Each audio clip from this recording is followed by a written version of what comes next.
Here's a quick start guide on how to get started on grading Pokemon cards. Pokemon cards specifically. What is Pokemon card grading? Pokemon card grading is the process of getting the condition of your cards evaluated.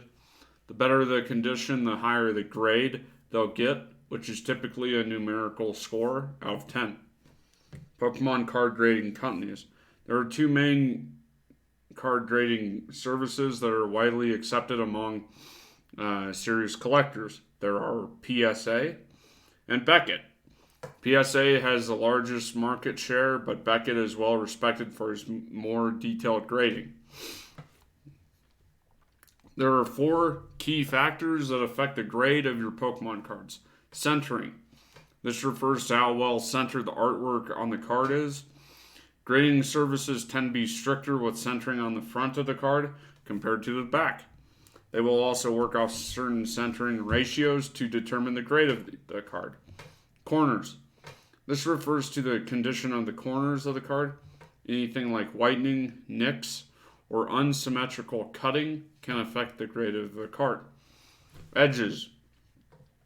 This refers to the condition of the edges of the card. Again, whitening, nicks, and edge wear can affect the grade. Surface.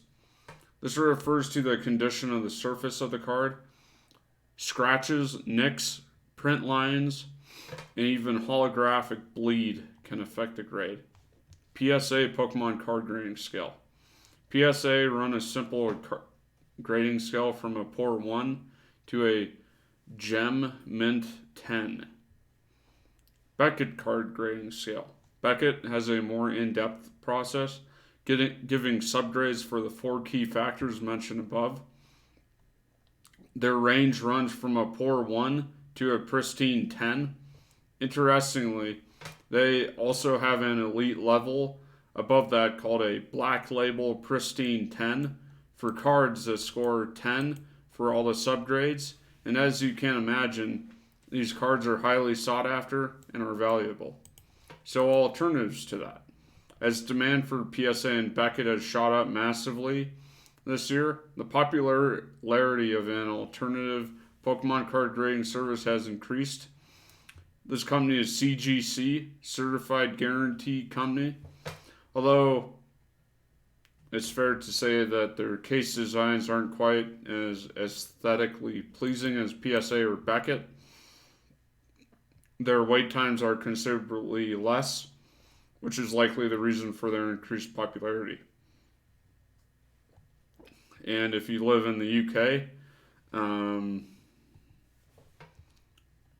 you can use a service called Graded Gem, and they offer competitive pricing, insurance on each card you send them, pre-grading, a customer dashboard on their website, and payment plans.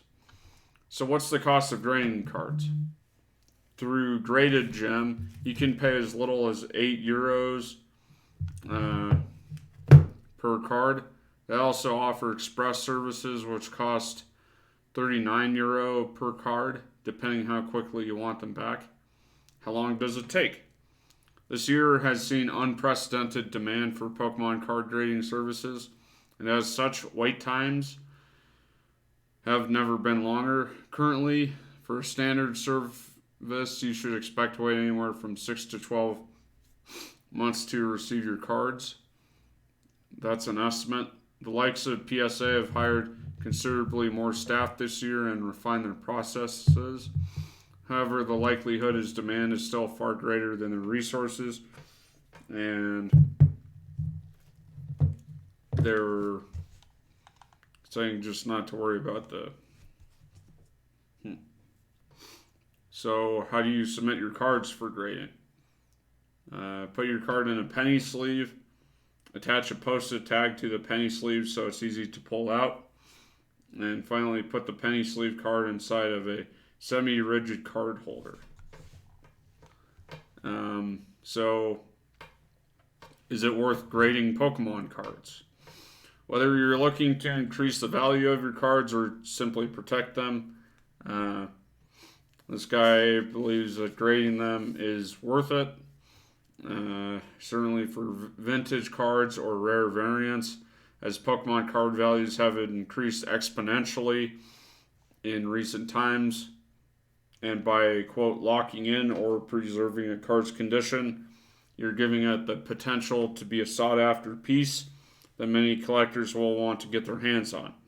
Grading cards adds another level of rarity, and if you're lucky enough to hold a desirable card with the top grade, you might just be sitting on a gold mine, but that's rarity. So, an update from April 2021. With huge demand in the hobby, PSA recently announced they're having to suspend submissions, new, hey, can you grade this? As such, some of the advice in the thing needs updating.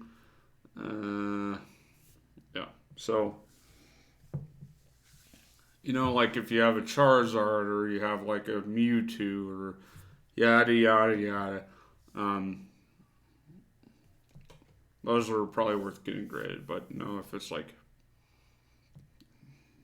if you look it up and it's like, I assume with Pokemon cards, with Magic, they had common, uncommon, and rare. And then, they did mythics and yada, yada, yada.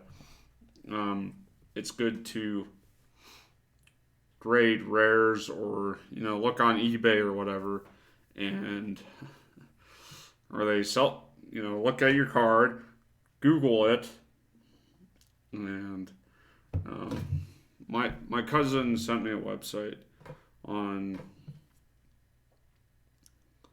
that shows it's called Pokemon prices, and you can type in, okay, like I looked up Dragonite earlier, and you hit show all, and it literally showed every single card in existence that they have made, and like it checks those current prices that it's selling for.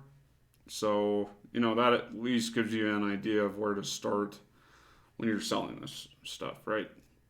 This has been your host, Luke. Like this video if you liked it. Subscribe for more. And